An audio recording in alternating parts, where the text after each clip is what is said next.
Pranahita Chevella region కు వ్యతిరేకంగా విపక్షాలన్నీ ఏకమయ్యాయి. Project మార్పుపై ప్రభుత్వం ఏకపక్షంగా వ్యవహరిస్తోందంటూ గవర్నర్ నరసింహన్ కు రంగారెడ్డి జిల్లా అఖిలపక్ష నేతలు ఫిర్యాదు చేశారు. ప్రాణహిత చేవెళ్ల ప్రాజెక్టు డిజైన్ మార్పుపైన కొద్ది రోజులుగా రంగారెడ్డి జిల్లాలోని అన్ని రాజకీయ పార్టీలు పెద్ద ఎత్తున ఆందోళన చేపట్టాయి. ఈ క్రమంలో Congress, TDP, BJP, YSRCP, CPI నేతలు గవర్నర్ను కలిశారు. అంతకుముందు గన్ పార్క్లోని అమరవీరుల స్తూపం వద్ద అఖిలపక్ష నేతలు నివాళులర్పించారు.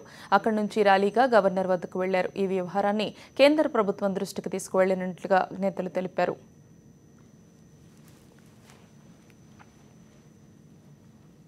అన్ని జిల్లాల కన్నా సాగునీటికి బాగా వెనుకబడ్డ జిల్లా రంగారెడ్డి జిల్లా.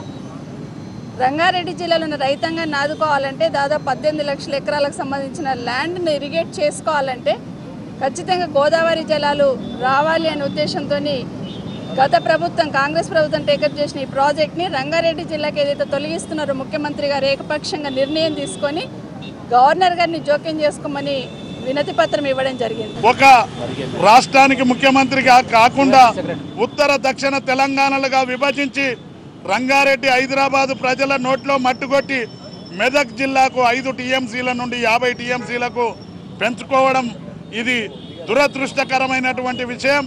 కేసీఆర్ గారు నువ్వు పొద్దున్నేస్తే ఉండేది హైదరాబాద్లా, నువ్వు తిరిగేది రంగారెడ్డి జిల్లాలా.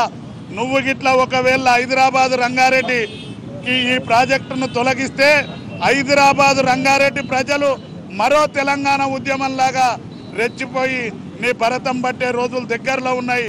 వైఎస్ఆర్ కాంగ్రెస్ పార్టీగా ప్రాణహిత చేవెళ్ల విషయంలో ఇంచు మాత్రం డిజైన్ మార్చినా ఊరుకునే ప్రసక్తి లేదు.